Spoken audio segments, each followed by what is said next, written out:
إنما يخشى الله من عباده العلماء إن الله عزيز غفور আসসালামু আলাইকুম রহমতুল্লাহি ওবারাকাতু। সম্মানিত ভিউয়ার্স, পবিত্র রমজান মাস প্রায় শেষের দিকে। আল্লাহ রাব্বুল আলামিনের নৈকট্য লাভের আরেকটি মাস আমাদের জীবন থেকে চলে যাচ্ছে। আল্লাহ রাব্বুল আলামিনের নৈকট্য লাভ আমরা কতটুকু করতে পেরেছি নিজেকে প্রশ্ন করলেই হয়তো অনেকটাই উত্তর পেয়ে যাব। পবিত্র রমজান মাস শেষ হওয়া মানেই হচ্ছে ঈদ উল ফিতর বা খুশির দিন। যে খুশির দিনকে কেন্দ্র করে আমরা অনেকেই হয়তো শপিং শুরু করে ফেলেছি। পৃথিবীর মুসলমানরা যখন এই ঈদ উল ফিতরকে কেন্দ্র করে বা এই খুশির দিনকে কেন্দ্র করে আগাম একজন আরেকজনকে মোবারকবাদ জানাচ্ছি, এহেন পরিস্থিতিতে ফিলিস্তিনি মুসলমানদের উপরে এখনও কিন্তু নির্যাতন বন্ধ নেই। প্রতিদিন তাদের শিশুদেরকে হত্যা করা হচ্ছে, তাদের নারীদেরকে ধর্ষণ করা হচ্ছে, তাদের ঘরবাড়ি ধ্বংস করে ফেলা হচ্ছে। গত 6 মাস যাবৎ প্রতিনিয়ত তাদের উপরে এ ধ্বংসযজ্ঞ চলছে, তাদের উপরে এ জেনোসাইড চলছে। পৃথিবীর সমস্ত মানুষের চোখের সামনে প্রত্যেক ঘন্টায় প্রায় 42খানা বোম তাদের উপরে নিক্ষেপ করা হচ্ছে। এখন এইরকম ধরনের করুণ এক পরিস্থিতিতে আমাদের সমাজের কিছু সংখ্যক ছোট, মাঝারি এবং বড় মাপের আলেম, ওলামা সহ সাধারণ মুসলমানরা নতুন এক যুদ্ধে অবতীর্ণ হয়েছে। এই যুদ্ধ কিন্তু ইসরায়েলের বিরুদ্ধেও নয়, নাস্তিকতার বিরুদ্ধেও নয়, তাগুতের বিরুদ্ধেও নয়। এই যুদ্ধ হচ্ছে একজন মুসলমান আরেকজন মুসলমানের বিরুদ্ধে। এই যুদ্ধ হচ্ছে একজন সহিহ আকীদার মুসলমান আরেকজন সহিহ আকীদার মুসলমানের বিরুদ্ধে। এবং এই যুদ্ধ সশরীরেও নয়, এই যুদ্ধ হচ্ছে সোশ্যাল মিডিয়ার যুদ্ধ, যে যুদ্ধকে আমরা বলতে পারি কিবোর্ড যুদ্ধ। এখন এই যুদ্ধ প্রত্যেক বছর ফিরে ফিরে আসে। জাকাতের সময় জাকাত, ফিতরার সময় ফিতরা, কুরবানির সময় কুরবানি এবং আরও অন্যান্য যে ওকেশন আছে সেই ওকেশনে এই যুদ্ধগুলো সংগঠিত হয়ে থাকে। এবং এখন যে যুদ্ধ চলছে তা হচ্ছে ফিতরার যুদ্ধ। আপনি খাদ্য দিয়ে দেবেন, চাল দিয়ে দেবেন, গম দিয়ে দেবেন নাকি অর্থ দিয়ে দেবেন, এ নিয়ে বিশাল মাপের এক বাক্য বিতণ্ডা। এবং একজন আরেকজনকে তাকফির করছেন, মানহাজ বিমুখ বলছেন। এখন সাধারণ মুসলমানরা আমরা দ্বিধাদ্বন্দ্বের মধ্যে আছি। অনেকেই হয়তো বলবেন যে আপনি কেন এই বিষয় নিয়ে কথা বলছেন? ফিতরা মানুষকে জানতে হবে কি দিয়ে দিতে হবে। এখন আমি একজন সাধারণ মুসলমান, খাদ্যদ্রব্য দিয়ে ফিতরা দিয়া অথবা অর্থ দিয়ে ফিতরা দিয়ে মুসলমান, আমি টেনশনের মধ্যে আছি।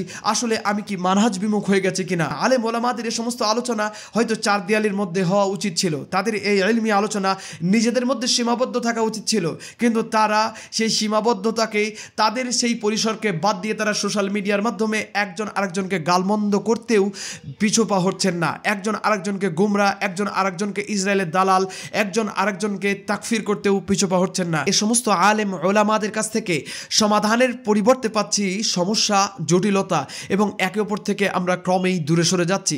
সমস্ত ওলামাকে আমি একই দাঁড়িপাল্লার মধ্যে নিয়ে আসছি না, কিন্তু যখন তারা একজন সাধারণ মানুষের মতো বিহেভ করেন তখন আমাদের কিছুই করার থাকে না। সমস্ত আলেম ওলামারা কিন্তু এক নন। যদিও আলেম ওলামারা সাধারণ মানুষের মতোই এখন বিহেভ করছেন। তারা সোশ্যাল মিডিয়ায় একজন আরেকজনকে গালমন্দ করছেন, একজন আরেকজনকে বিষোদাগার করছেন। তারা নির্দিষ্ট কিছু সংখ্যক ফলোয়ার্সকে নিয়ে যখন একজন আরেকজন আলেমকে যখন গালমন্দ করেন, তখন তারা মনে করেন যে বাস আমি তাকে গালমন্দ করেছি, কিন্তু তার দ্বারা লক্ষ লক্ষ মানুষ প্রভাবিত হচ্ছেন। তারা সোশ্যাল ইস্যু নিয়ে, সামাজিক সমস্যা নিয়ে তাদের কথা খুবই কমই আপনি পাবেন। যে ইস্যুগুলি নিয়ে মানুষের সমাধানের দরকার সে বিষয় নিয়ে তারা কথা বলছেন না। যদিও আল্লাহ রাব্বুল আলামিন তাদেরকে গুরুদায়িত্ব দিয়ে পাঠিয়েছেন, যদিও তাদের সম্পর্কে বলা হয় আল উলামা ওয়ারাসাতুল আম্বিয়া, এই আলেমগণ হচ্ছেন আম্বিয়াদের ওয়ারিস, যাদের সম্পর্কে আল্লাহ রাব্বুল আলামিন বলেন ইন্নামা ইয়াখশাল্লাহা মিন ইবাদিহিল উলামা, আল্লাহকে প্রকৃত ভয়কারী ব্যক্তিগণই হচ্ছেন উলামা। কিন্তু তাদের এই পদস্খলন, সমাজের পদস্খলন, আলহামদুলিল্লাহ এখনো বহু সংখ্যক আলেম ওলামা আছেন যারা হকের প্রতি অবিচল। তারা অত্যন্ত বেশি সেন্সিটিভ।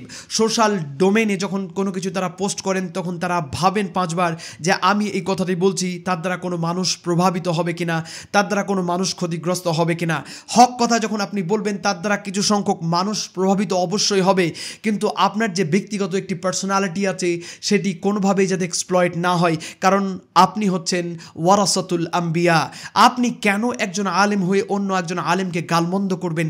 কেন সোশ্যাল ডোমেনে এসে আপনি একজন আলেম আরেকজন আলেমকে ছোট করে কথা বলবেন, কিছু সংখ্যক ফলোয়ার্সকে নিয়ে আপনি ভাবছেন যে আপনার পেছনে অনেক কেউ আছে, কিন্তু হাজার হাজার লক্ষ লক্ষ মানুষ যারা ইসলাম সম্বন্ধে কোনো ধারণা রাখে না তারা এর দ্বারা প্রভাবিত হয়, কারণ you are the representative of Islam. আপনি হচ্ছেন ইসলামের রিপ্রেজেন্টেটিভ। অবশ্যই আলেম ওলামাদেরকে সোশ্যাল ডোমেনে যখন কোনো কিছু পোস্ট করবেন তারা, তখন অবশ্যই ভেবেচিন্তে তাদের করতে হবে। বহু মানুষ আপনাকে নিয়ে ইসলামকে বিচার করেন, অতএব প্রত্যেকটি অ্যাক্টিভিটি, প্রত্যেকটি কথা ট্র্যাক হচ্ছে, এটা কিন্তু আপনাদের ভাবতে হবে। আমার যোগ্যতা নেই আপনাকে পরামর্শ দেওয়ার, কিন্তু আপনি একজন আলেম হিসেবে প্রত্যেকটি কথা যখন সোশ্যাল ডোমেনে আপনি পোস্ট করবেন তখন এর দ্বারা হাজার হাজার মানুষ প্রভাবিত হয়, কারণ আপনাকে নিয়েই অমুসলিমরা ইসলামকে বিচার করে। You are the representative of Islam, এটি কিন্তু মাথায় রাখতে হবে একজন আলেম হিসেবে। আল্লাহ রাব্বুল আলামিন আমাদের সকলকে বোঝার তৌফিক দান করেন। আসসালামু আলাইকুম ওয়া রাহমাতুল্লাহি ওয়া বারাকাতুহু।